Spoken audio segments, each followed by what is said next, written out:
2025년 중동의 한 초대형 해안도시 프로젝트가 완전히 멈춰섰습니다. 남은 건 단 400m. 그러나 그 마지막 구간 앞에 선 건 초속 8m의 해류였습니다.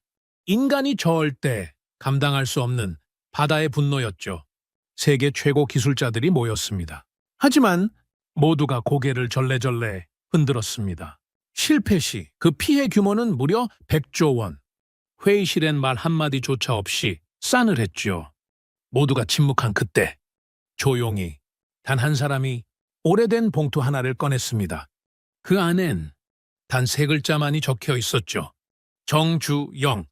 그리고 지금 40년 전 한국의 미친 도전에 세계가 주목합니다. 대체 무슨 일이 벌어진 걸까요? 그 전에 잠깐 1초 만에 누를 수 있는 좋아요 버튼을 꾹 눌러주시면 영상 제작에 아주 큰 힘이 됩니다.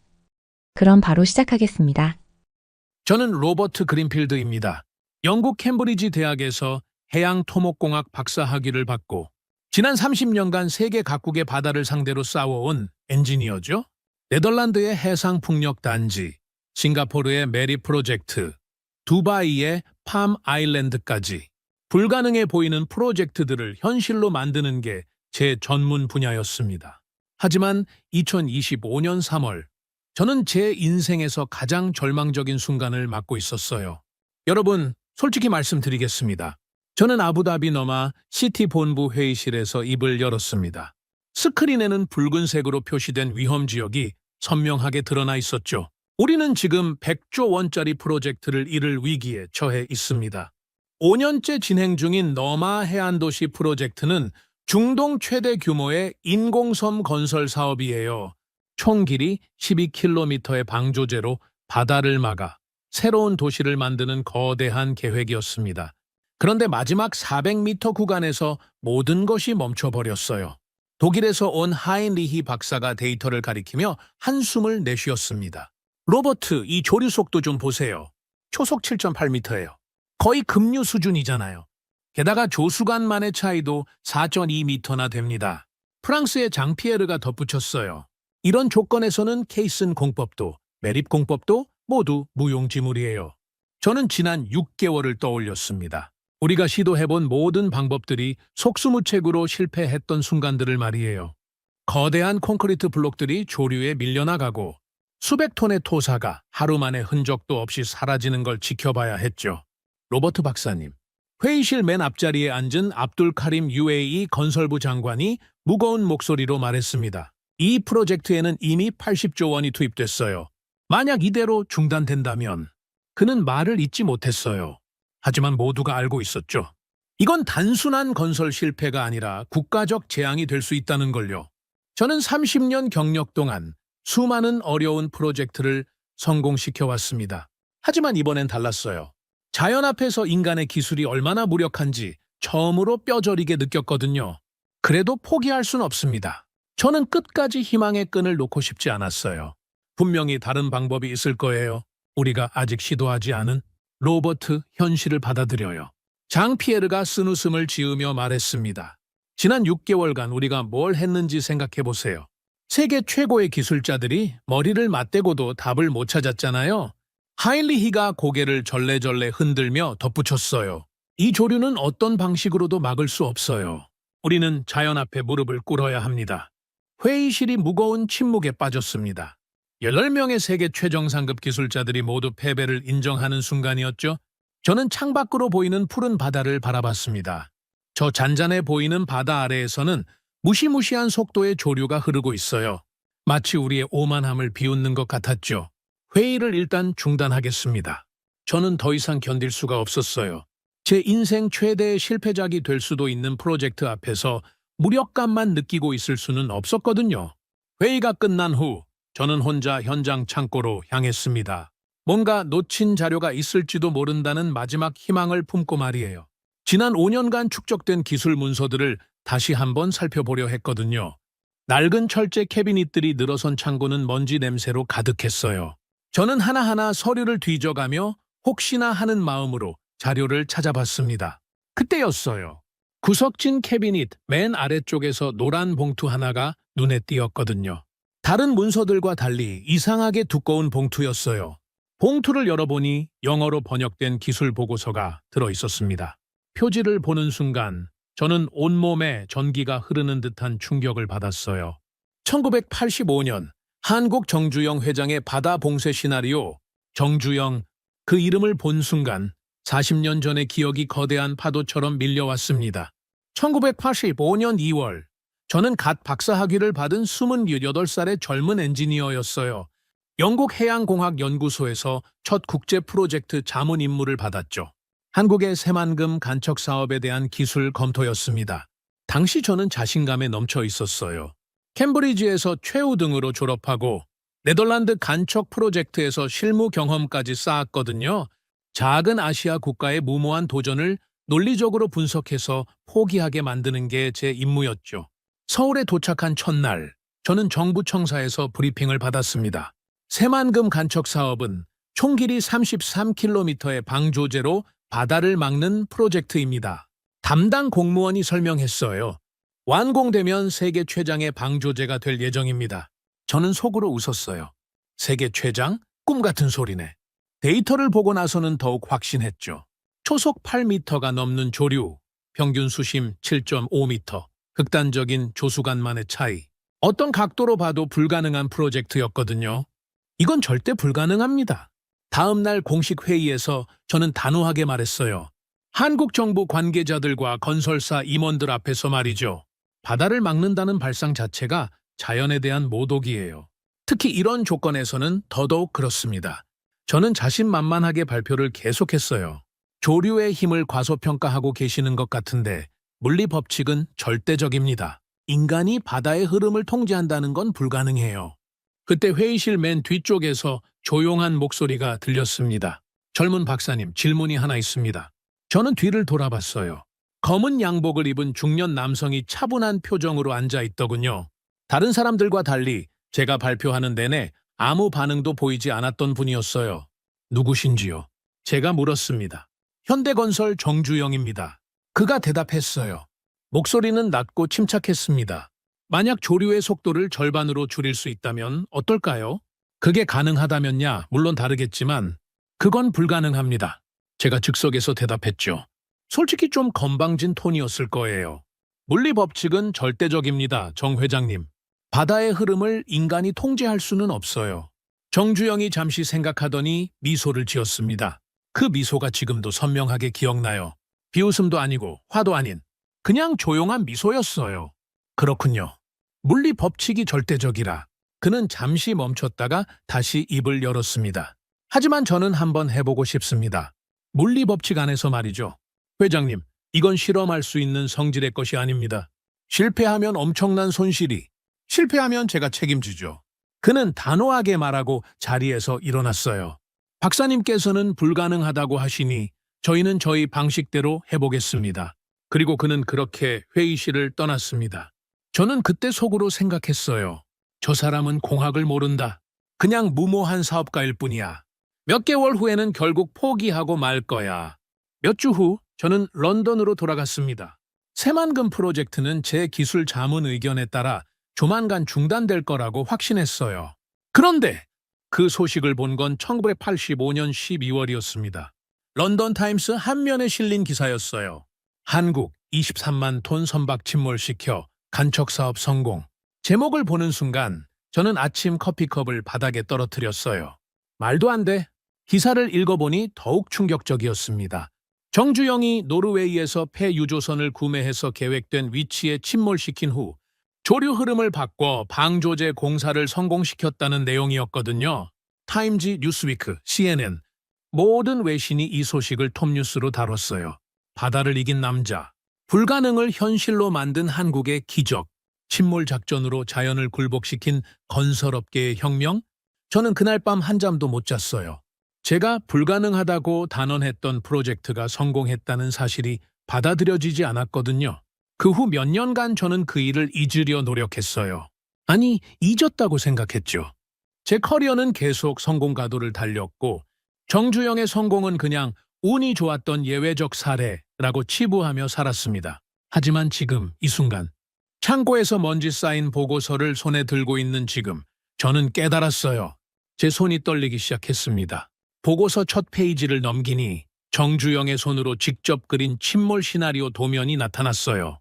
조류 흐름 분석도, 침몰 타이밍 계산표, 선박 배치도, 그리고 마지막 페이지에는 그의 서명이 선명하게 남아 있었습니다. 이 모든 자료를 저는 40년 전에 봤어야 했어요. 하지만 그때 저는 너무 교만해서 한국인의 아이디어를 제대로 들여다보지도 않았죠. 정주영, 저는 그의 이름을 다시 불러봤습니다. 이번엔 존경의 마음을 담아서 말이에요. 바로 그때 제 머릿속에 번개가 치는 듯한 깨달음이 왔어요. 제가 지금 마주하고 있는 상황과 1985년 새만금의 상황이 놀랍도록 비슷하다는 걸 알아차렸거든요. 초속 8m가 넘는 조류, 막다른 상황에서의 절망, 전 세계 최고 기술자들의 포기 선언, 모든 게 똑같았어요. 그리고 정주영은 그 절망적인 상황에서 해답을 찾아냈습니다. 잠깐, 만약에 제 심장이 빠르게 뛰기 시작했어요.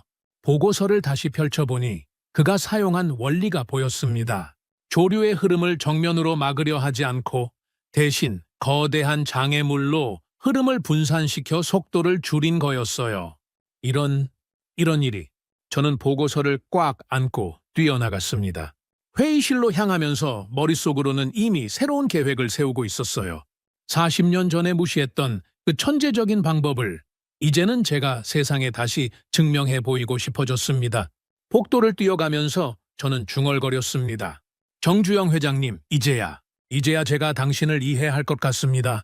당신은 불가능을 이긴 게 아니라 다른 방법으로 가는 걸 만든 거였군요. 그리고 저는 확신했어요. 이번엔 절대 같은 실수를 반복하지 않겠다고 말이죠. 정주영이라는 이름을 다시 마주한 순간 저는 1981년으로 되돌아갔습니다. 그해 여름 한국 정부가 새만금 간척 사업을 공식 발표했을 때의 일이었죠. 저는 당시 런던 해양공학연구소에서 아시아 지역 담당 연구원으로 일하고 있었어요. 박사 학위를 받은 지 2년째 야심차게 국제 프로젝트들을 분석하며 제 이름을 알리고 있던 시절이었습니다. 로버트, 이것 좀 봐.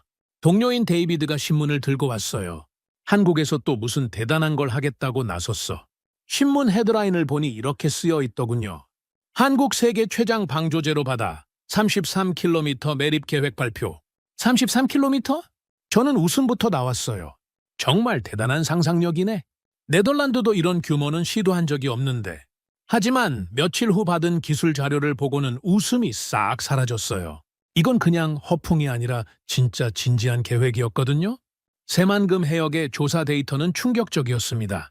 초속 8.2m의 조류 속도, 평균 수심 7.5m, 조수간만의 차이 최대 9.8m. 이런 조건에서 방조제를 저는 혼자 중얼거렸어요. 이건 그냥 물리 법칙에 대한 모독이야. 유럽 해양공학계의 반응도 마찬가지였어요. 프랑스의 장피에르 교수가 학회지에 기고한 칼럼이 화제가 됐죠. 한국의 새만금 프로젝트는 공학적 관점에서 볼 때 자살 행위에 가깝다. 이런 조건에서 방조제 건설을 시도하는 것은 자연에 대한 인간의 오만함을 보여주는 극단적인 사례다. 독일의 하인리히 박사도 비슷한 논평을 발표했어요. 한국이 바다를 막겠다고? 당시 유럽 기술자들 사이에서는 조롱 섞인 반응이 대부분이었습니다. 저도 마찬가지였어요. 아시아의 작은 나라가 감히 서구 선진국들도 시도하지 않은 무모한 도전을 한다고 생각했거든요. 이건 그냥 물리 법칙의 모욕이다. 제가 동료들에게 말했죠. 조류의 힘을 완전히 과소평가하고 있어. 저런 속도의 물살을 인간이 어떻게 막는다는 거야? 그런데 몇 달이 지나도 한국에서는 계속 진행한다는 소식만 들려왔어요. 심지어 해외 기술 자문도 거절했다는 소문까지 돌았죠. 정말 미쳤나 봐. 저는 그렇게 생각했습니다. 1983년 봄, 저는 처음으로 정주영이라는 사람에 대해 구체적으로 들었어요. 한국을 다녀온 네덜란드 기술자로부터였죠. 그 사람 참 특이해. 피터가 말했어요. 현대건설 회장인데 공학 전공도 아니면서 바다를 막겠다고 나섰어. 공학 전공이 아니라고? 저는 더욱 어이가 없었어요. 그럼 뭘 믿고 저런 무모한 짓을 하는 거야? 그게 직접 만나보니까 좀 달라. 피터가 잠시 생각하더니 말했어요. 내가 처음 본 정 회장은 말이 없었고 눈빛이 강했어. 우리가 기술적으로 불가능하다고 설명해도 전혀 흔들리지 않더라고. 그냥 고집센 사업가겠지. 제가 대답했죠. 동양 사람들 특유의 근성 같은 걸로 버티는 거야. 하지만 피터는 고개를 저었어요. 아니야, 그게 아니었어. 그는 우리에게 묻지 않았어. 대신 우리에게 보여주려 했어. 뭘 보여준다는 거야? 자신만의 방법을 말이야. 그때까지만 해도 저는 정주영을 그냥 무모한 사업가 정도로 생각했어요.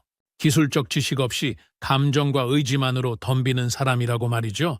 1984년 가을, 한국에서 온 충격적인 소식이 유럽 공학계를 발칵 뒤집어 놓았습니다.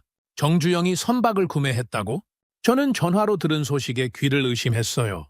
23만 톤급 폐유조선을 노르웨이에서 사왔다는 거야. 피터가 흥분해서 설명했어요.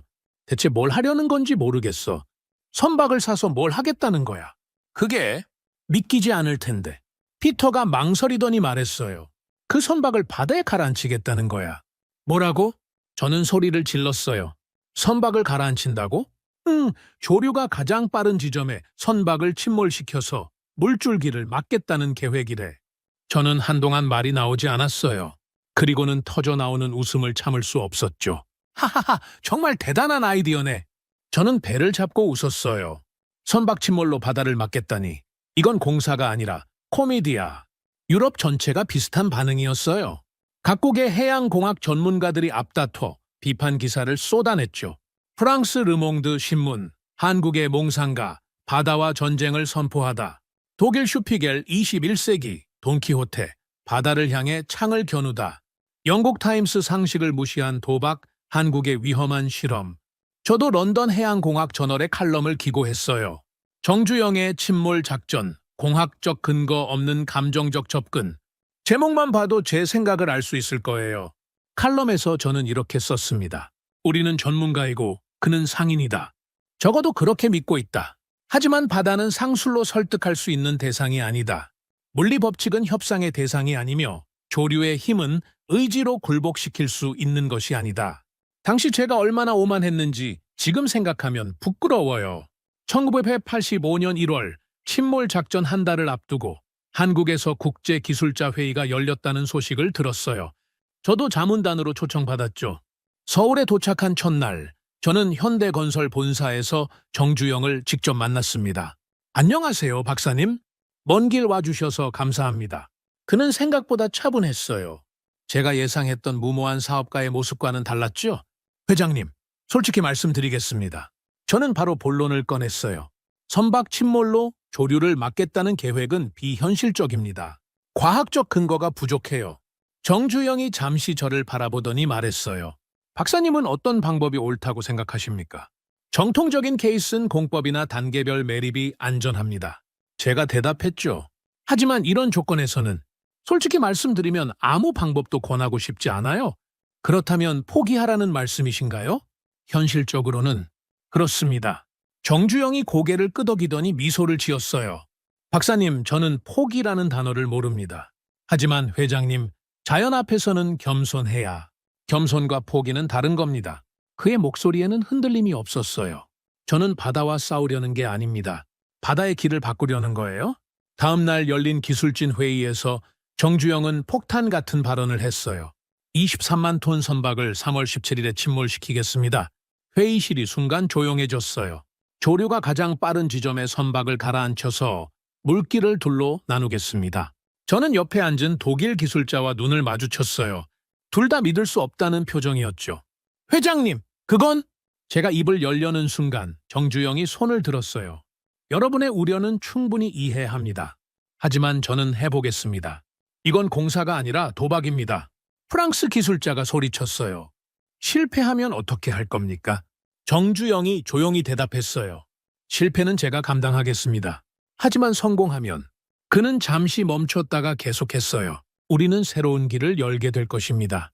회의가 끝난 후 저는 동료들과 함께 호텔 로비에 모였어요. 정말 미친 사람이야. 독일의 하인리히가 고개를 저었어요. 선박 침몰로 바다를 막겠다니. 이런 황당한 일이 어딨어? 하지만 저는 뭔가 이상한 기분이었어요. 그 사람 눈빛을 봤어? 정말 확신에 차 있더라. 로버트, 설마 그 말도 안 되는 계획을 믿는 건 아니지? 장 피에르가 저를 보며 물었어요. 물론 아니야. 하지만 뭔가 다른 게 있는 것 같아. 저는 그날 밤 잠을 이루지 못했어요. 정주영의 마지막 말이 계속 머릿속을 맴돌았거든요. 하지만 그 상인은 바다를 바꿀 계획을 갖고 있었다. 지금 생각해보면 그때 저는 처음으로 정주영이라는 사람에게서 뭔가 특별한 것을 느꼈던 것 같아요. 단순한 무모함이 아닌 다른 차원의 확신을 말이죠. 며칠 후 저는 런던으로 돌아갔습니다. 침몰 작전이 실패할 거라는 확신을 품고 말이에요. 하지만 마음 한 구석에는 이상한 궁금증이 자리 잡고 있었어요. 정말 실패할까? 아니면이 무엇인지 저는 당시에는 알지 못했습니다. 단지 3월 17일이 되면 모든 게 명확해지리라고 생각했을 뿐이죠. 창고에서 보고서를 들고 있는 지금, 저는 그때 제 자신이 얼마나 어리석었는지 절실히 느꼈어요. 정주영은 단순히 바다와 싸우려 한 게 아니었어요. 그는 바다의 흐름을 이해하고 그 흐름을 자신의 편으로 만들려 했던 거죠. 그리고 그는 성공했습니다. 1985년 2월, 노르웨이 베르겐 항구에서 일어난 일은 전 세계 해운업계를 충격에 빠뜨렸습니다. 한국의 정주영이 23만 톤 폐유조선을 현금으로 구매했다고? 런던 해운거래소는 발칵 뒤집혔어요. 그 배는 15년간 북해 유전에서 원유를 실어 나르던 세븐시즈 세븐시즈호였습니다. 노후화로 폐선 처리를 앞두고 있던 거대한 철덩어리였죠. 저는 그 소식을 들었을 때 정말 어이가 없었어요. 23만 톤을 사서 뭘 하겠다는 거야? 동료 데이비드가 신문을 흔들며 말했어요. 정주영이 완전히 정신 나갔나 봐. 고철값으로도 손해인데 멀쩡한 선박을 사다니. 하지만 며칠 후 들려온 소식은 더욱 기가 막혔습니다. 그 배를 가라앉힐 거라고. 영국 BBC 뉴스에서 특종으로 보도한 내용이었어요. 한국의 건설업체 회장이 23만 톤 선박을 바다에 침몰시켜 간척 사업에 활용하겠다고 발표했습니다. 저는 TV 앞에서 할 말을 잃었어요. 이건 정말 미친 짓이야. 유럽 언론들의 반응도 가혹했습니다. 프랑스 르피가로 한국의 광기 23만 톤을 바다에 버리다. 독일 빌트 돈키호테도 이 정도는 아니었다. 영국 선데이 타임스는 사설에서 이렇게 썼어요. 정주영의 침몰 작전은 공학적 상식에 대한 모독이다. 23만 톤의 거대한 선박이 조류에 어떤 영향을 줄 것이라고 믿는다면 그것은 과학이 아니라 미신이다. 저도 비슷한 생각이었어요. 아무리 큰 선박이라 해도 바다 앞에서는 티끌 같은 존재인데 그걸로 조류를 막겠다는 발상 자체가 비현실적이었거든요. 하지만 정주영은 흔들리지 않았어요. 3월 초 세븐시즈호가 한국 군산항에 도착했다는 소식이 전해졌습니다. 그리고 며칠 후 더욱 놀라운 일이 벌어졌죠. 정 회장이 직접 선박 개조 작업을 지휘하고 있다고? 한국 특파원으로부터 온 전화였어요. 네, 매일 아침 6시부터 현장에 나와서 용접 작업까지 확인한다는군요. 용접까지. 저는 믿기지 않았어요. 회장이 직접? 그뿐만 아니라 침몰 지점까지 직접 측량하고 다닙니다. 소형 보트를 타고 새만금 바다를 누비면서 조류 흐름을 눈으로 확인한다고 해요. 그 얘기를 듣고 저는 묘한 감정에 휩싸였어요. 조롱과 걱정이 뒤섞인 기분이었죠. 정 회장이 진짜로 해버릴 것 같아. 세븐시즈호 개조 작업은 한 달간 계속됐습니다. 선체 곳곳에 제어 밸브를 설치하고 침몰 속도를 조절할 수 있는 특수 장치들을 달았어요. 당시로서는 상상하기 힘든 정밀 작업이었죠. 더 놀라운 건 정주영의 계산 방식이었어요. 컴퓨터 시뮬레이션도 없던 시절 그는 수작업으로 모든 걸 계산했거든요. 조류 속도 초속 8.2m, 수심 7.5m, 조수간만 차이 9.8m. 현대건설 기술팀이 밤새워 작성한 송해산 자료들이 산더미처럼 쌓였어요. 침몰 위치, 침몰 각도, 침몰 시간까지 모든 변수를 일일이 계산한 거였죠. 이 계산이 틀리면 그 선박은 그냥 바닥에 가라앉는 쓰레기가 돼버려. 한국에 있던 독일 기술자가 본국에 보낸 보고서 내용이었어요. 하지만 정주영은 확신에 차 있다. 마치 이미 성공을 본 사람처럼 행동한다. 3월 15일 침몰 이틀 전이었어요. 저는 급히 한국행 비행기에 몸을 맡겼습니다. 이 역사적인 순간을 직접 봐야겠다는 충동을 참을 수 없었거든요. 성공하든 실패하든 이건 해양공학사에 기록될 사건이었으니까요. 서울에 도착해서 곧바로 새만금으로 향했어요. 현장에는 이미 수백 명의 사람들이 몰려 있었습니다. 기자들, 기술자들, 공무원들, 그리고 수많은 구경꾼들까지. 로버트! 피터가 저를 방했어요. 정말 왔구나. 이 광경을 봐야겠다고 생각했어? 이런 걸 놓칠 순 없잖아. 저는 바다 위에 떠 있는 거대한 세븐시즈호를 바라봤어요. 23만 톤의 철덩어리가 마지막 항해를 준비하고 있었죠. 저 배가 정말 바다를 막을 수 있을까? 글쎄, 솔직히 모르겠어. 피터가 고개를 저었어요. 하지만 정 회장은 다르게 생각하는 것 같아.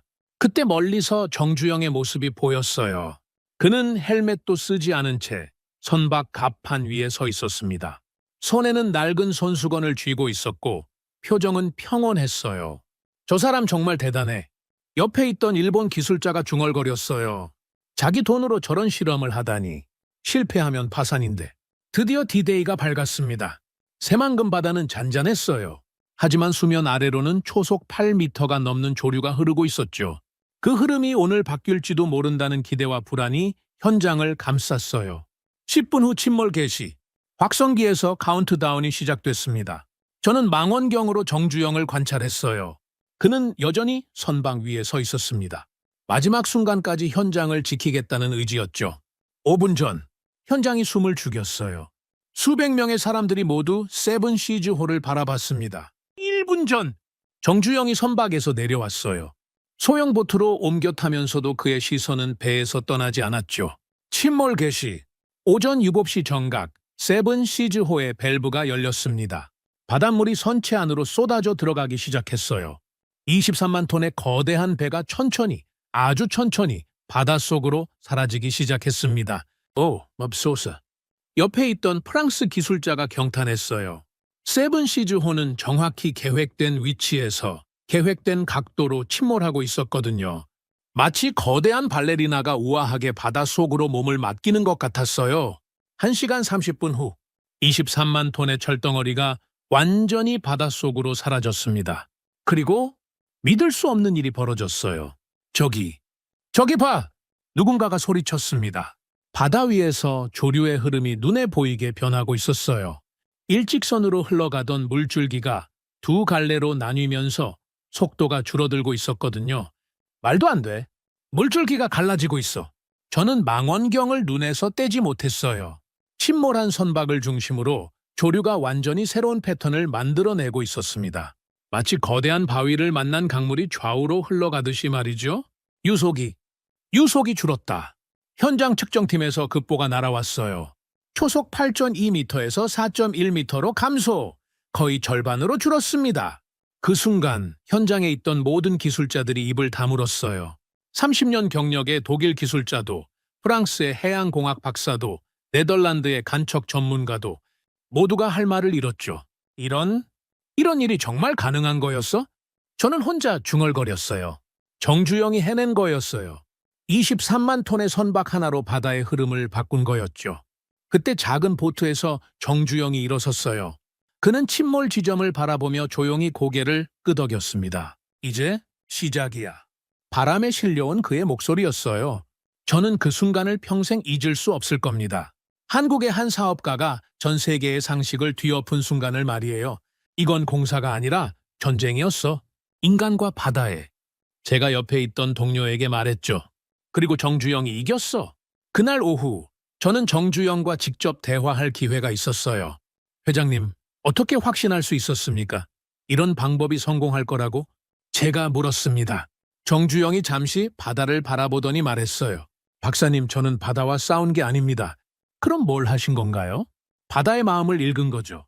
물은 항상 쉬운 길로 흐르려 합니다. 제가 한 건 그 길을 하나 더 만들어준 것뿐이에요. 그 말을 듣는 순간 저는 소름이 돋았어요. 정주영은 단순히 거대한 선박으로 조류를 막으려 한 게 아니었어요. 바다의 성질을 이해하고 그 성질을 자신의 편으로 만든 거였죠. 그는 헬멧도 쓰지 않았어. 대신 낡은 손수건을 쥐고 있었어. 저는 그날의 기억을 떠올렸어요. 나는 그 순간 처음으로 그를 기술자라 부르고 싶어졌어.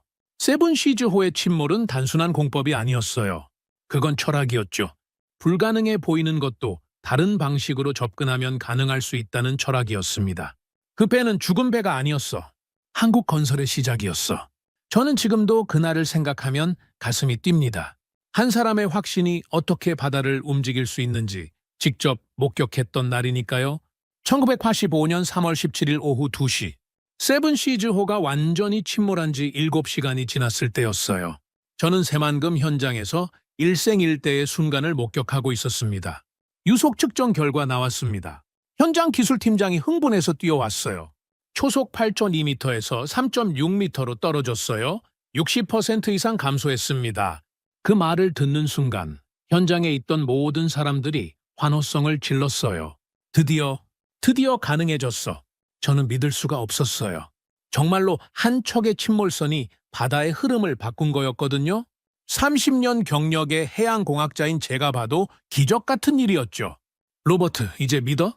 옆에 있던 피터가 저를 보며 말했어요. 정주영이 해낸 거야.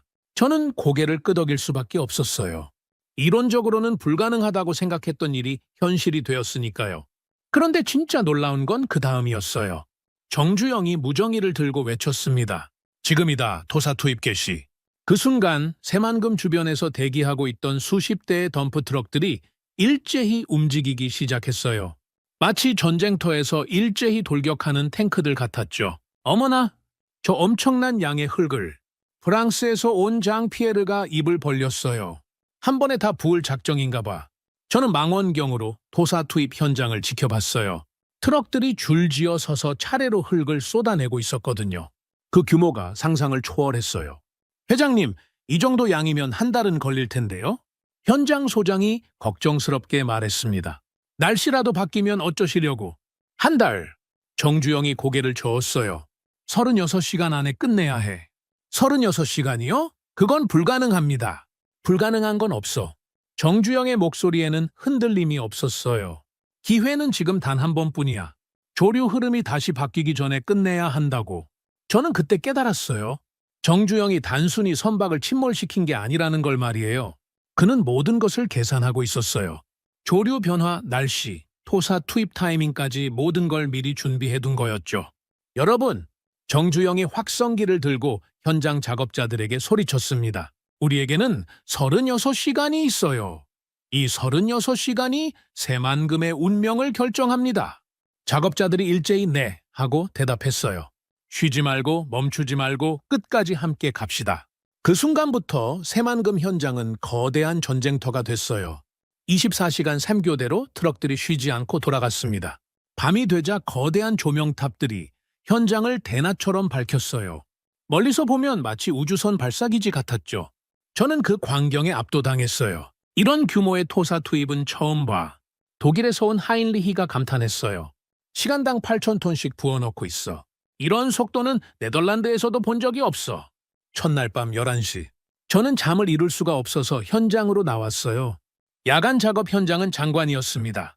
수백 명의 작업자들이 개미처럼 움직이고 있었고 트럭들이 끝없이 흙을 쏟아부었어요. 박사님도 잠이 안 오시나 봐요. 뒤에서 목소리가 들렸어요. 돌아보니 정주영이 서 있었습니다. 회장님도 못 주무시는군요. 제가 대답했어요. 지금까지 이런 광경은 처음 봅니다. 정주영이 투입 현장을 바라보며 말했어요. 저 흙 한 삽 한 삽이 우리의 미래예요. 정말 36시간 안에 가능할까요? 제가 솔직하게 물었습니다. 솔직히 걱정됩니다. 너무 무리하는 것 같아서. 박사님, 정주영이 저를 바라봤어요. 저는 가능할지도 몰라가 아니라 반드시 된다고 믿고 있어요.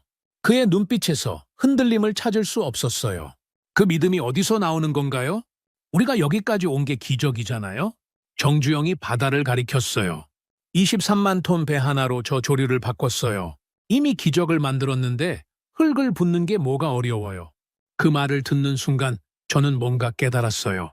정주영에게는 단순한 토목공사가 아니라 꿈을 현실로 만드는 과정이었구나 하는 걸 말이에요. 다음 날 오전 10시, 두 번째 날이 시작됐을 때 놀라운 일이 벌어졌어요. 방조제 연결부가 보이기 시작했어요. 관측팀에서 급보가 날아왔습니다. 아직 수면 위로는 안 나왔지만 수중 카메라로 확인되고 있어요. 저는 급히 수중 촬영 장비가 있는 곳으로 달려갔어요. 모니터에는 믿을 수 없는 광경이 펼쳐져 있었습니다. 바다 밑에서 거대한 흙더미가 연결되고 있었어요. 침몰한 세븐 시즈호를 중심으로 양쪽에서 토사가 쌓이면서 하나의 선으로 이어지고 있었거든요. 이런, 정말로 이어지고 있어. 저는 숨이 막혔어요. 270m.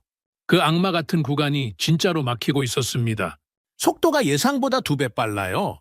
현장 소장이 흥분해서 보고했어요. 이 속도라면 오늘 밤에 완전 연결될 것 같습니다. 정주영이 만족스럽게 고개를 끄덕였어요. 좋아, 계속 밀어붙여. 그날 오후 6시, 세 번째 측정에서 더욱 놀라운 결과가 나왔어요. 유속이 더 떨어졌습니다. 초속 2.8m까지 감소했어요. 토사가 쌓이면서 조류 차단 효과가 더욱 강화된 거였어요. 이제 거의 일반 강물 수준까지 유속이 줄어든 거였죠. 이제 확실해졌어. 저는 혼자 중얼거렸어요. 정말로 바다를 막고 있어. 오후 8시부터는 투입 속도가 더욱 빨라졌어요. 작업자들이 성공을 확신하기 시작하니까 모두가 더 열심히 움직였거든요. 1시간에 12,000톤 투입? 신기록이야! 이런 속도는 세계 어디서도 못 봤어. 외국 기술자들이 혀를 내둘렀어요. 밤 11시, 드디어 역사적인 순간이 왔습니다. 방조제 연결 완료! 확성기에서 우렁찬 목소리가 울려 퍼졌어요. 270m 구간, 완전 봉쇄 성공. 그 순간 현장에 있던 수백 명의 사람들이 일제히 환호성을 질렀어요. 모자를 하늘로 던지고 서로 껴안고 눈물을 흘리는 사람들까지 있었죠. 저 역시 눈물이 났어요. 불가능하다고 생각했던 일이 정말로 현실이 됐으니까요. 해냈다. 정말로 해냈어. 정주영은 조용했어요. 모든 사람들이 환호하는 가운데 그는 혼자서 완성된 방조제를 바라보고 있었습니다. 회장님! 기자들이 몰려들었어요. 소감 한 말씀 해주세요. 정주영이 천천히 입을 열었어요. 우리는 해냈습니다. 270m. 그건 기술이 아니라 믿음으로 막은 거리였습니다. 그 말에 모든 사람들이 박수를 쳤어요.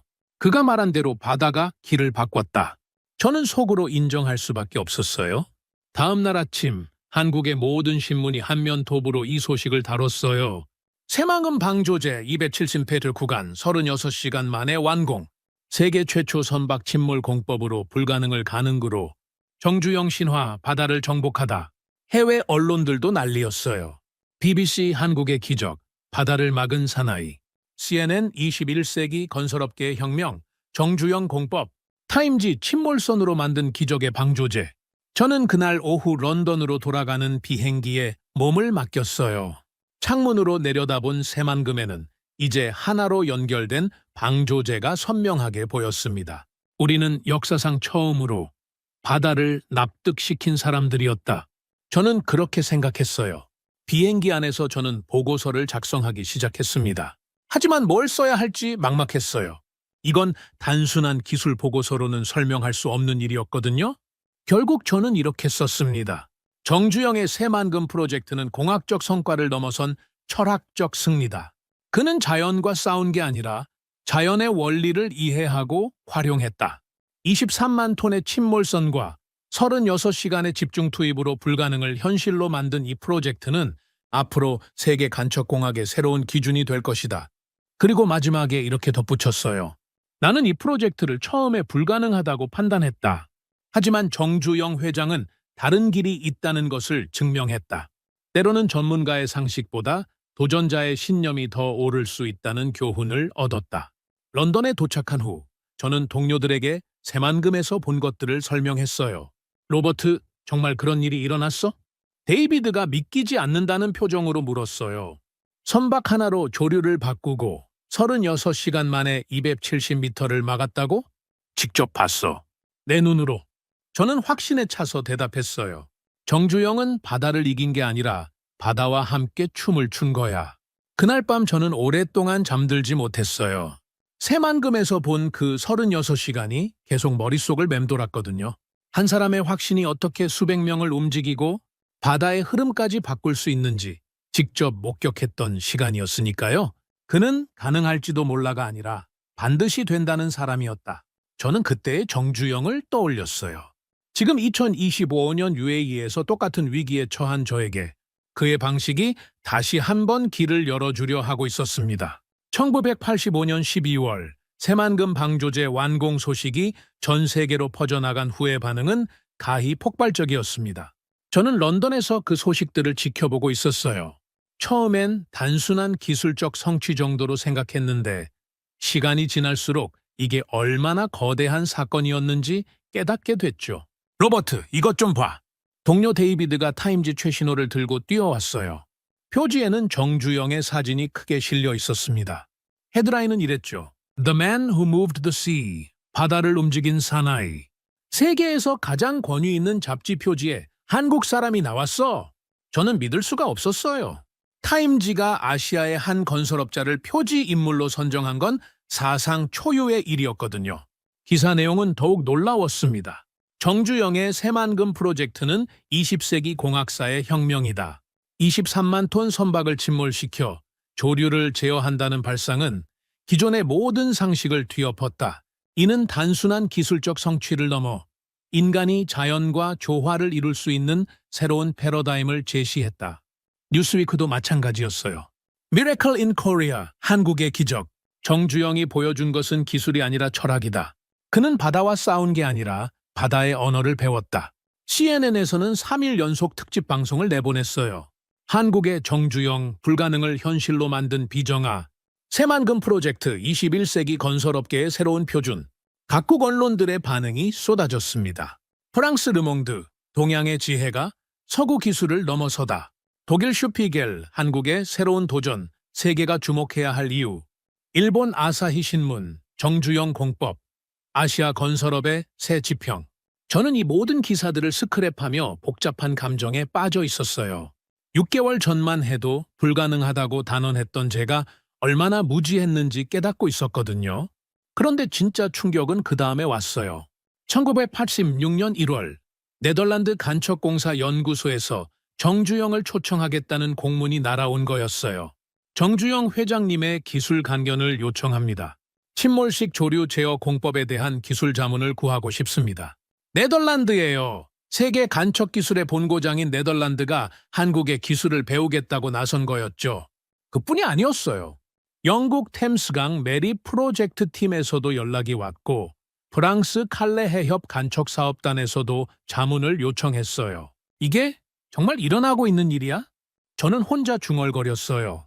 불과 1년 전까지만 해도 아시아의 작은 나라, 취급받던 한국이 이제는 세계 최고 기술 보유국으로 인정받고 있었거든요. 2월에는 더욱 놀라운 소식이 들려왔어요.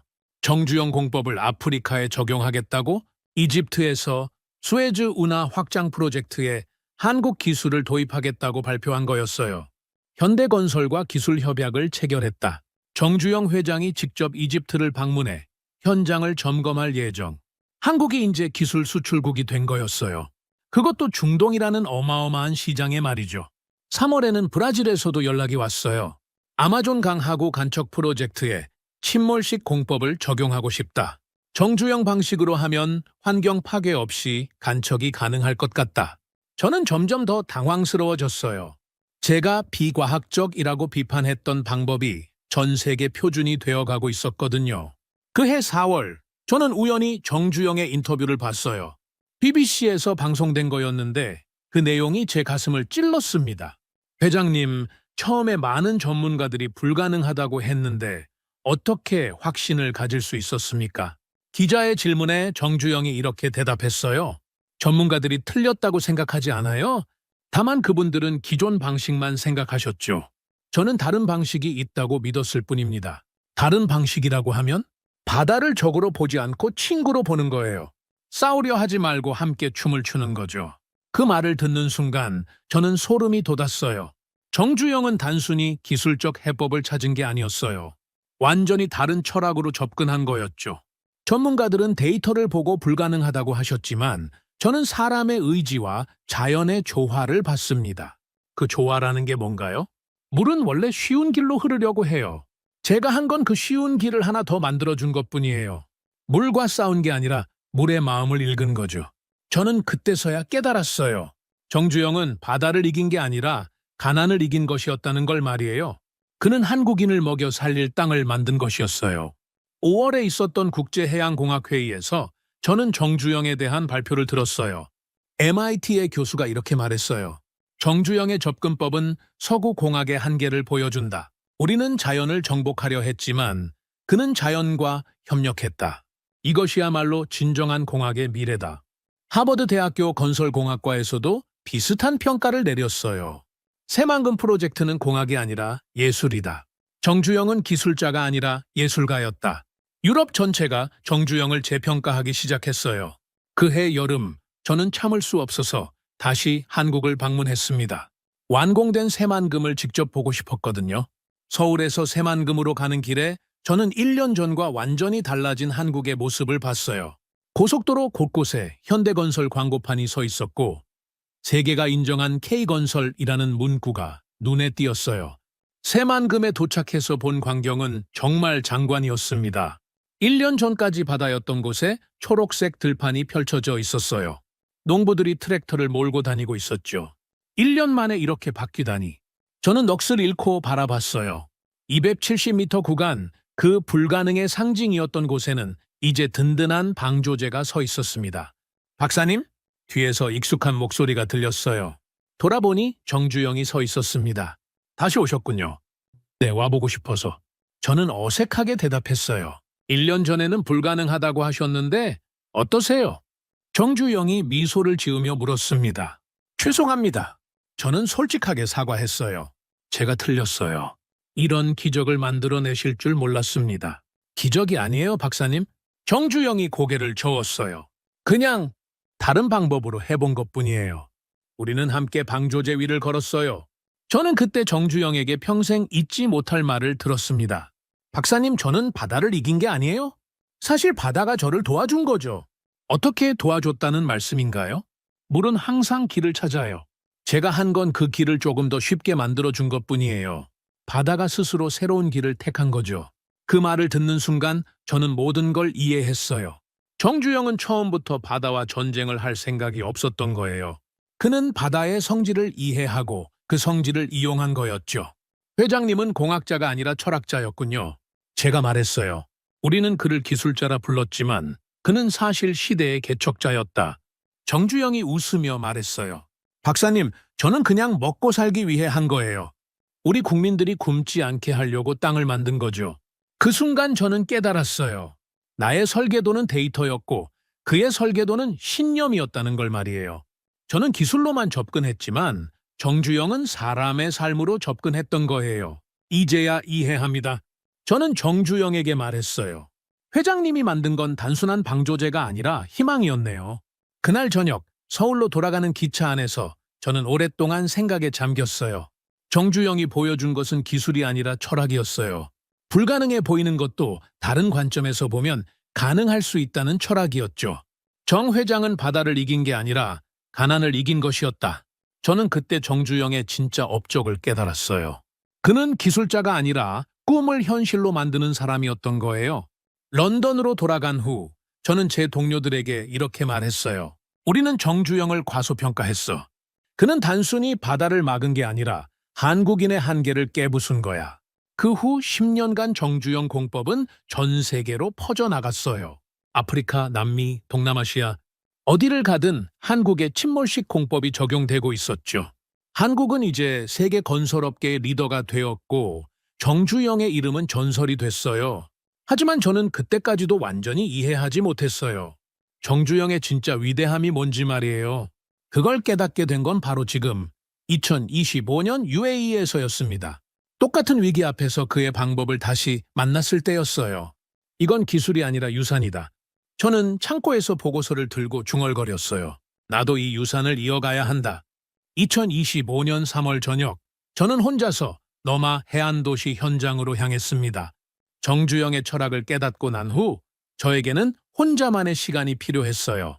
40년 동안 품고 살았던 오만함과 편견을 정리할 시간 말이죠. 해가 지는 바다 앞에 서서 저는 스마트폰으로 1985년 새만금 침몰 영상을 다시 재생했습니다. 유튜브에 올라온 당시 기록 영상이었어요. 23만 톤의 세븐시즈호가 천천히 바닷속으로 사라집니다. 40년 전 그날의 목소리가 스피커에서 흘러나왔어요.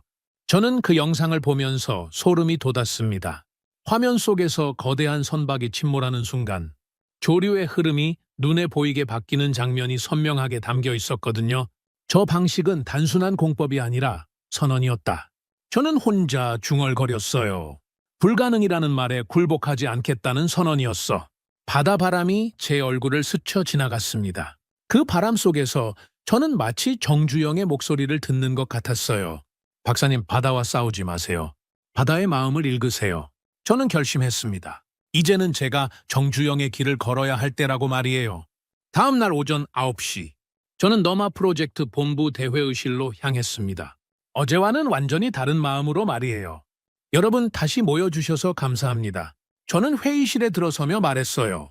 독일의 하인리히, 프랑스의 장 피에르, 네덜란드의 얀데 브리스, 일본의 다나카, 세계 최고 수준의 해양공학자들이 모여 있었습니다. 로버트, 혹시 새로운 해법을 찾았나? 하인리히가 기대 섞인 눈으로 물었어요. 네, 찾았습니다. 저는 단호하게 대답했어요. 하지만 여러분이 예상하시는 것과는 완전히 다른 방법입니다. 회의실이 조용해졌어요. 모두가 저를 주목하고 있었죠. 저는 정주영의 방식을 따르겠습니다. 그 순간 회의실에 정적이 흘렀어요. 10초 정도 지나서 누군가가 웃음을 터뜨렸습니다. 로버트, 농담이지? 미국에서 온 톰 벨링턴이었어요. 50대 중반의 베테랑 기술자로 특히 보수적인 접근을 고집하는 것으로 유명했죠. 1985년 한국 이야기를 하는 거야? 톰이 비웃으며 말했어요. 그건 40년 전 얘기야. 게다가 그건 쇼였어. 진짜 공법이 아니라. 쇼라고요? 저는 톰을 똑바로 바라봤어요. 톰 23만 톤 선박을 침몰시켜서 조류 속도를 절반으로 줄인 게 쇼라고요? 그건 그냥 우연이었어. 톰이 고개를 저었어요. 한두 번 우연히 성공했다고 해서 그걸 검증된 기술이라고 할 순 없잖아. 우연이라고요? 저는 점점 화가 나기 시작했어요. 그럼 이집트 수에즈 운하는? 브라질 아마존 하구는? 인도네시아 자카르타 간척지는? 전부 우연인가요? 로버트, 진정해. 장 피에르가 중재에 나섰어요. 우리는 과학적 근거에 기반해서 판단해야 해. 감정적으로 접근하면 안 되지.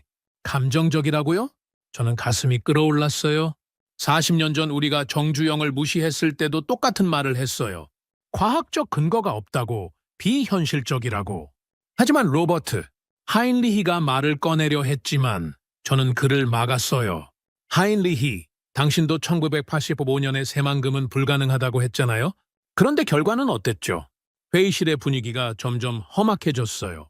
로버트, 우리는 현실적이어야 해. 톰이 다시 입을 열었어요. 의회의 정부에서 100조 원을 투자한 프로젝트야. 검증되지 않은 방법으로 도박을 할 수는 없어. 검증되지 않았다고요?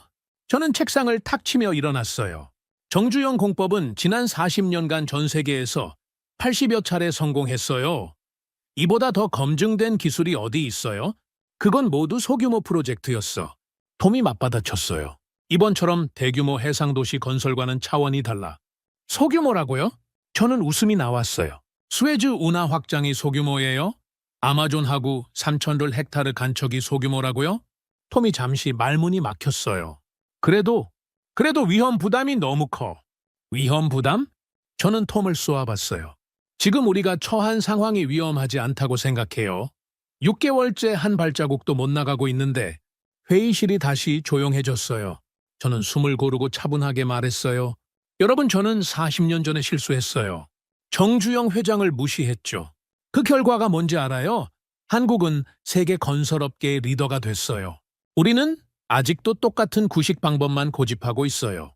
장 피에르가 조심스럽게 물었어요. 로버트, 구체적으로 어떤 방법을 제안하는 거야? 폐선박을 구매해서 조류 중심부에 침몰시키는 거예요. 저는 확신에 차서 대답했어요. 그래서 유속을 절반 이하로 줄인 다음 집중적인 매립 작업을 진행하는 거죠. 그런데 여기서 23만 톤급 선박을 구할 수 있을까? 네덜란드의 얀이 물었어요. 두바이 해운거래소에 퇴역 예정인 대형 유조선이 3척 있어요. 저는 미리 조사해둔 자료를 꺼냈어요. 가격도 합리적이고 침몰용 개조도 가능합니다. 하지만 침몰 위치 계산은 어떻게 할 거야? 하인리히가 걱정스럽게 물었어요. 요즘은 컴퓨터 시뮬레이션이 있잖아. 저는 자신 있게 대답했어요. 1985년엔 손으로 계산했어도 성공했는데 지금은 AI까지 활용할 수 있어요. 그때 톰이 다시 반대 의견을 냈어요. 로버트, 설사 그 방법이 통한다고 해도 UAE 정부가 승인할까? 선박을 바다에 가라앉히겠다고 하면? 그건 제가 설득하겠어요. 저는 단호하게 말했어요. 하지만 먼저 여러분이 동의해야 해요. 기술자문단이 만장일치로 추천해야 정부도 검토할 거 아니에요? 회의실이 또다시 침묵에 빠졌어요. 저는 마지막 카드를 꺼낼 때가 왔다고 생각했어요. 잠깐만 기다려주세요. 저는 노트북을 켜서 프로젝터에 연결했어요. 뭘 보여주려고? 톰이 의심스럽게 물었어요. 역사를 보여드리려고 해요. 저는 1985년 새만금 침몰 영상을 틀었습니다. 이건 40년 전 기록 영상이에요. CGI가 아닙니다. 화면에 세븐 시즈호가 나타났어요. 23만 톤의 거대한 선박이 천천히 바닷속으로 가라앉는 장면이었죠. 저 배가 완전히 침몰한 후 어떻게 됐는지 봅시다. 영상이 계속 재생됐어요. 침몰 직후 조류 흐름이 두 갈래로 나뉘는 장면이 선명하게 보였습니다. 유속이 초속 8.2m에서 3.6m로 감소했어요. 60% 이상 줄어든 거죠. 회의실에 있던 모든 사람들이 화면에 집중했어요. 그리고 36시간 후 화면이 바뀌었어요. 수만 톤의 토사가 투입되는 장면이 나타났죠. 270m 구간이 완전히 연결됐어요. 불가능하다던 그 구간을 말이에요. 영상이 끝나자 회의실이 조용해졌어요. 저는 조용히 말했어요. 여러분, 이건 1985년에 일어난 실제 사건이에요. 컴퓨터 시뮬레이션도 없던 시절에 손 계산만으로 해낸 거예요. 하지만 톰이 말을 꺼내려 했지만 저는 그를 제지했어요. 톰 데이터는 바다를 막지 못해요. 결단이 막는 거예요. 저는 회의실을 둘러보며 말했어요. 정주영은 배를 가라앉힌 게 아니에요. 불가능이라는 말을 가라앉힌 거예요. 그때 일본의 다나카가 조심스럽게 입을 열었어요. 로버트, 만약 실패하면 제가 모든 책임을 지겠어요. 저는 주저없이 대답했어요. 하지만 성공하면 우리는 역사를 만드는 거예요. 40년 전 정주영이 그랬던 것처럼 장 피에르가 고민하는 표정으로 말했어요. 로버트, 정말 확신해? 이 방법이 통할 거라고? 네, 확신해요.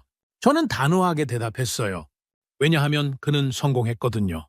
이건 역사예요. 입증된 사실이라고요. 그때 회의실 문이 열리면서 압둘카림 UAE 건설부 장관이 들어왔어요. 어떤 결론에 도달했습니까? 장관이 물었어요. 저는 심호흡을 하고 일어났습니다. 장관님, 저희는 새로운 방법을 제안하려고 합니다. 새로운 방법이라고요? 네, 한국의 정주영 공법을 적용하는 것입니다. 장관이 눈썹을 치켜 올렸어요. 정주영, 그 유명한. 네, 맞습니다. 선박 침몰을 통한 조류 제어 공법입니다. 장관이 잠시 생각하더니 물었어요. 기술 자문단 전체가 동의하는 건가요? 저는 동료들을 둘러봤어요. 하인리히가 천천히 고개를 끄덕였고 장 피에르도 따라했어요. 얀과 다나카도 마찬가지였죠. 마지막에 톰이 한숨을 쉬며 말했어요. 내가 그 영상을 보고도 반대할 순 없지. 장관이 미소를 지었어요. 흥미롭군요. 구체적인 계획서를 작성해 주시기 바랍니다. 감사합니다, 장관님. 저는 기쁨을 감추지 못했어요. 일주일 안에 완벽한 계획서를 제출하겠습니다. 장관이 나간 후 저는 동료들에게 말했어요. 여러분 감사해요. 함께 해주셔서. 하인리히가 걱정스럽게 물었어요. 로버트, 정말 성공할 거라고 생각해? 네, 성공할 거예요. 저는 확신에 차서 대답했어요. 왜냐하면 이건 단순한 기술이 아니라 철학이거든요. 정주영 회장의 철학을. 그날 밤 저는 호텔 방에서 정주영 회장의 사진을 바라보며 혼자 말했어요. 회장님, 40년 늦었지만 이제야 당신의 길을 따라가겠습니다. 창밖으로 너마의 바다가 보였어요. 내일부터 그 바다와 새로운 방식으로 대화를 시작할 생각에 가슴이 뛰었습니다. 드디어 그 길을 다시 걷게 됐어. 저는 속으로 다짐했어요.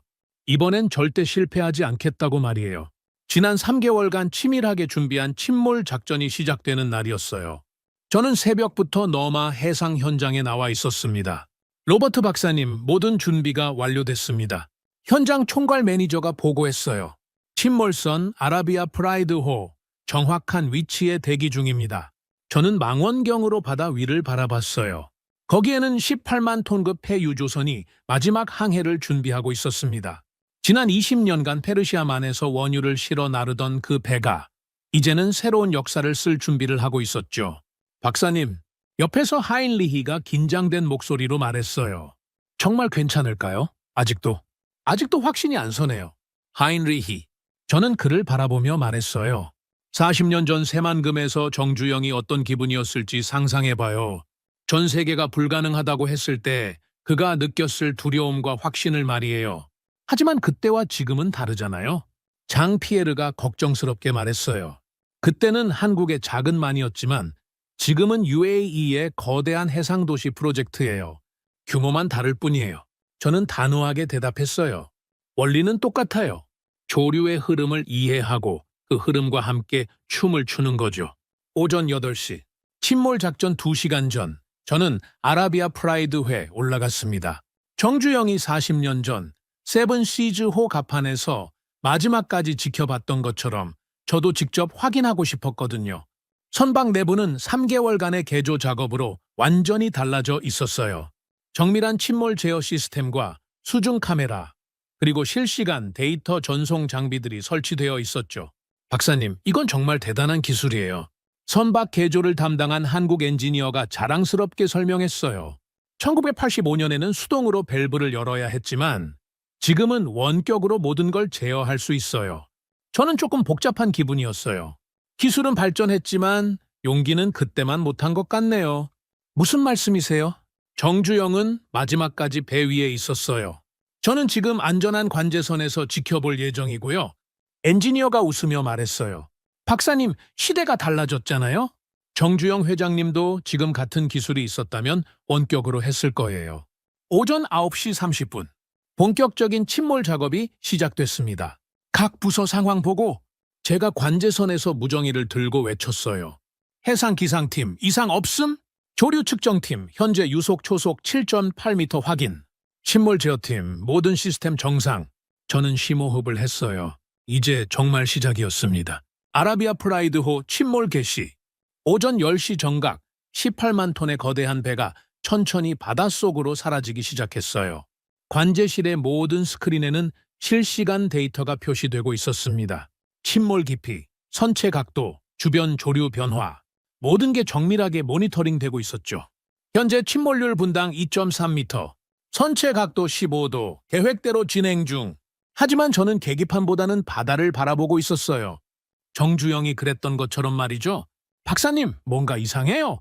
갑자기 조류 측정팀에서 급보가 날아왔어요. 침몰 시작 30분 만에 벌써 유속 변화가 감지되고 있어요. 저는 깜짝 놀랐어요. 벌써요? 완전히 침몰하기 전인데? 네, 현재 유속이 7.8에서 6.4로 떨어졌어요. 이상하네. 하인리히가 의아해했어요. 1985년 기록을 보면 완전 침몰 후에 변화가 시작됐는데 아, 맞아! 저는 무릎을 쳤어요. 1985년과 지금의 차이점을 잊고 있었네. 뭐가 달라요? 배의 크기예요. 세븐시즈호는 23만 톤이었지만 아라비아 프라이드호는 18만 톤이에요. 상대적으로 작으니까 침몰 과정에서부터 변화가 시작되는 거죠. 1시간 30분 후 드디어 아라비아 프라이드호가 완전히 바닷속으로 사라졌습니다. 그 순간 믿을 수 없는 일이 벌어졌어요. 유속 급감, 초속 7.8m에서 3.2m로 떨어졌습니다. 조류 측정팀의 보고의 관제실이 환호성으로 가득 찼어요. 60% 감소, 예상보다 더 효과적이에요? 저는 바다를 바라보며 감격했어요. 정말로 40년 전 그 기적이 다시 일어나고 있었거든요. 박사님, 수중 카메라 화면 좀 보세요. 스크린에는 침몰한 선박 주변에 놀라운 광경이 펼쳐져 있었어요. 일직선으로 흘러가던 조류가 선박을 중심으로 두 갈래로 나뉘어 흘러가고 있었거든요. 마치 강물이 바위를 만난 것 같아요. 누군가가 감탄했어요. 정주영 회장이 말한 대로 물이 쉬운 길을 찾아가는 거네요. 저는 그때 깨달았어요. 이건 단순한 기술적 성공이 아니라는 걸 말이에요. 여러분, 저는 관제실 전체에게 말했어요. 우리는 지금 역사를 다시 쓰고 있어요. 40년 전 정주영이 보여준 그 철학을 2025년에 다시 증명하는 거예요. 오후 2시. 더욱 놀라운 소식이 들려왔어요. 박사님, 현장 기술자들 반응이 완전히 바뀌었어요. 현장 매니저가 흥분해서 보고했어요. 아침까지만 해도 이건 불가능할 거야 라고 수군거리던 사람들이 지금은 모두 침묵하고 있어요. 침묵이요? 네, 경외하는 침묵이에요. 자신들의 눈으로 불가능이 가능해지는 걸 보고 있으니까요. 저는 그 말을 듣고 1985년 새만금 현장이 떠올랐어요. 그때도 모든 기술자들이 똑같은 반응을 보였었거든요. 오후 4시. UAE 기술총괄단장인 사미르 알 마크툼이 현장을 방문했어요. 박사님, 정말 대단합니다. 그가 악수를 청하며 말했어요. 솔직히 처음엔 의심했어요. 하지만 이 결과를 보니까 어떤 생각이 드세요? 제가 물었어요.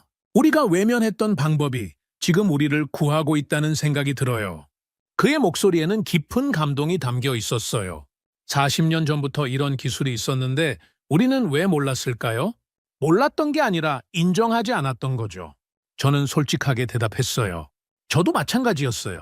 40년간 이 방법을 무시하고 살았으니까요. 오후 6시, 알마크툼 단장이 중동 방송국과 인터뷰를 했어요. 저도 함께 참석했죠. 단장님, 오늘의 성과를 어떻게 평가하십니까? 기자가 물었어요. 역사적인 순간이었습니다. 알마크툼이 대답했어요. 한국의 정주영 공법이 중동 바다에서도 완벽하게 작동한다는 걸 확인했어요. 이제 우리는 새로운 희망을 갖게 됐습니다. 로버트 박사님은 어떻게 생각하십니까? 기자가 저에게 물었어요. 완공은 아니지만 가장 중요한 첫 단계를 성공했어요. 저는 신중하게 대답했어요. 이제 진입 가능 상태로 전환됐으니 본격적인 매립 작업을 시작할 수 있습니다. 언제쯤 완전히 완공될 예정인가요? 3개월 안에 400m 구간을 완전히 연결할 수 있을 것 같아요. 조류 속도가 절반 이하로 줄어들었으니까요. 그날 저녁, 저는 혼자 완성된 침몰 지점 위로 올라갔어요. 바로 밑 18m 아래에 아라비아 프라이드호가 잠들어 있었습니다. 그 거대한 선박이 이제는 새로운 땅을 만드는 기초가 된 거였어요. 정주영 회장님, 저는 바다를 향해 조용히 말했어요. 이번엔 성공했어요. 당신의 방식으로 말이에요. 바다 바람이 제 얼굴을 스쳐 지나갔어요. 그 바람 속에서 저는 마치 정주영의 목소리를 듣는 것 같았습니다. 잘했어요, 박사님. 이제 진짜 시작이에요. 네, 알고 있어요. 저는 혼자 대답했어요. 이건 끝이 아니라 시작이에요. 이제 진짜 시작이라고요? 그날 밤 호텔에 돌아와서 저는 동료들과 조촐한 축하 파티를 열었어요. 로버트, 정말 대단했어. 하인리히가 샴페인 잔을 들며 말했어요. 오늘 너를 보면서 정주영의 모습을 봤어. 그래, 특히 마지막까지 현장을 떠나지 않는 모습이 딱 그랬어. 장피에르도 덧붙였어요. 하지만 가장 중요한 건 철학이에요. 저는 진지하게 말했어요. 우리는 오늘 기술적 성공을 거둔 게 아니라 철학적 승리를 거둔 거예요. 불가능하다고 여겨졌던 것이 다른 관점에서는 가능할 수 있다는 걸 증명한 거죠. 톰 벨링턴이 쑥스럽게 말했어요. 로버트, 미안해. 처음에 반대했던 거. 괜찮아요, 톰. 저는 웃으며 대답했어요. 저도 40년 전에는 똑같이 반대했으니까요. 그런데 이제 뭘 할 거야? 야니 물었어요. 이 성공을 세계에 알려야 하지 않을까? 물론이죠. 저는 확신에 차서 대답했어요. 하지만 먼저 400m 구간을 완전히 완공해야 해요. 그래야 정주영 공법이 2025년에도 완벽하게 작동한다는 걸 증명할 수 있으니까요.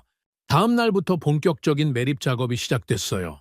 조류 속도가 절반으로 줄어들자 모든 작업이 순조롭게 진행됐습니다.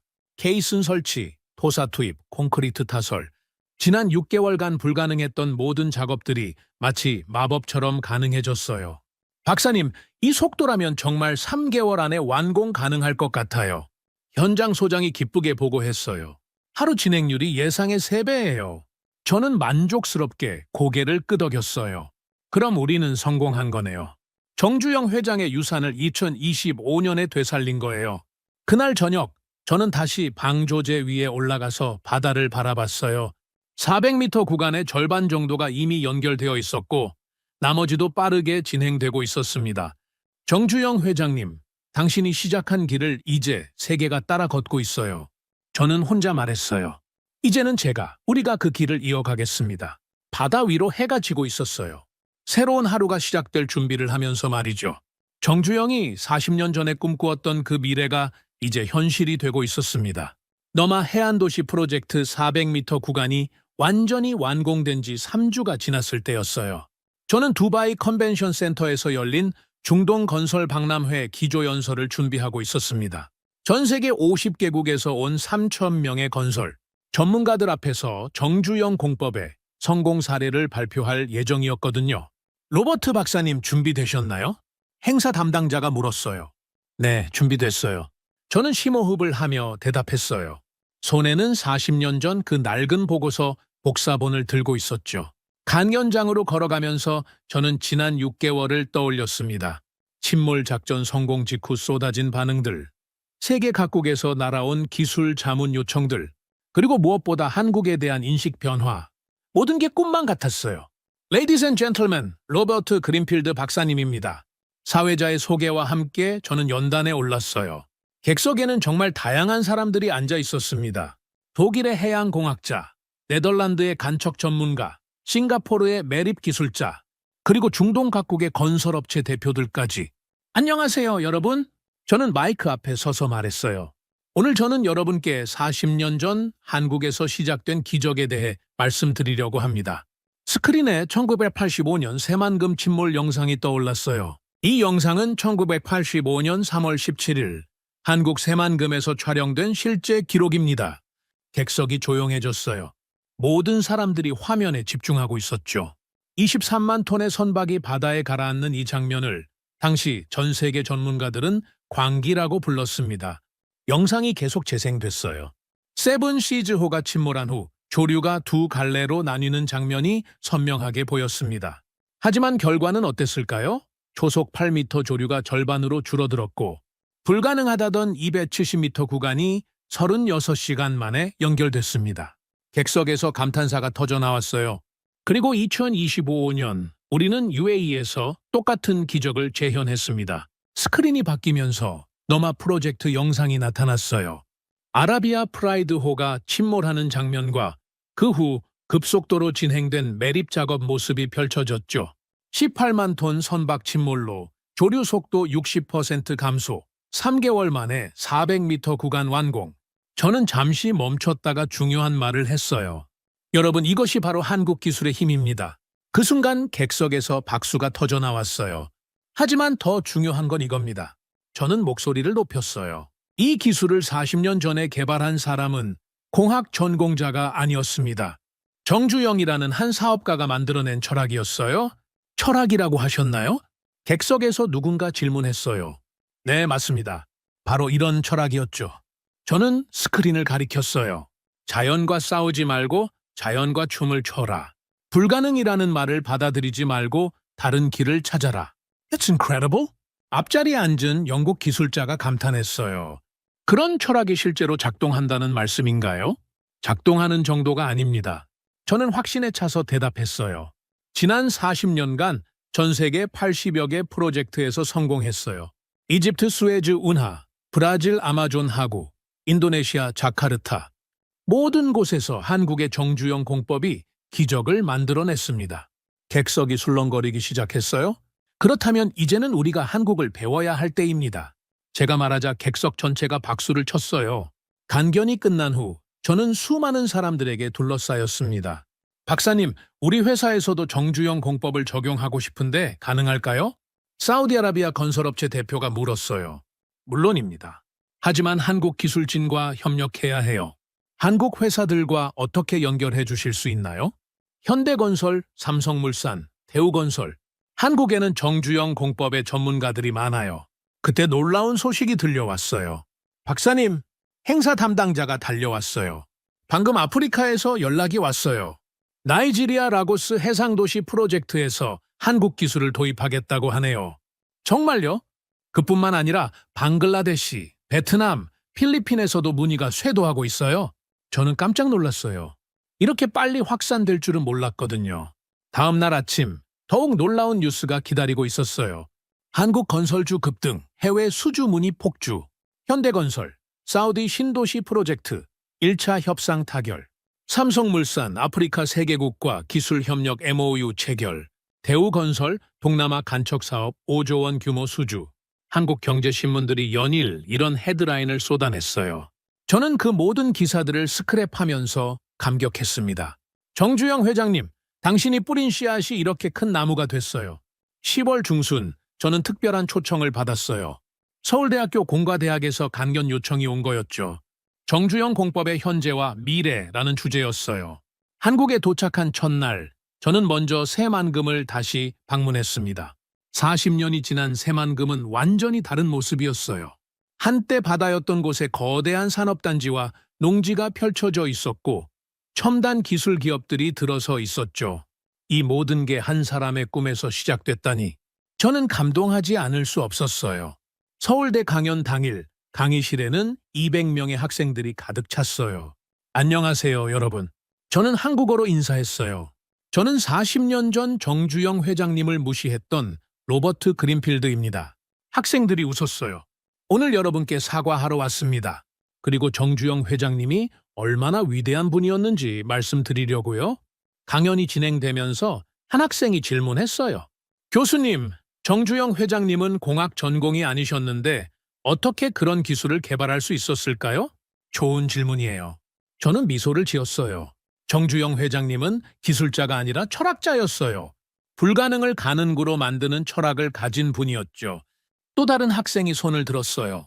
지금도 정주영 공법을 배울 수 있나요? 물론이에요. 하지만 기술보다 중요한 건 마음가짐이에요. 저는 진지하게 대답했어요. 정주영 회장님처럼 불가능이란 없다고 믿는 마음. 그것이 가장 중요한 기술이에요. 강연이 끝난 후 한 여학생이 다가왔어요. 교수님, 궁금한 게 있어요. 뭔가요? 1985년 새만금 침몰 영상. 이건 진짜 사람이 한 거예요? 그 질문을 들은 순간 저는 가슴이 뜨거워졌어요. 네, 진짜 사람이 한 거예요. 정주영이라는 한국인이 해낸 거예요. 정말 대단하네요. 학생의 눈빛이 반짝였어요. 저도 그런 일을 할 수 있을까요? 물론이에요. 저는 확신에 차서 대답했어요.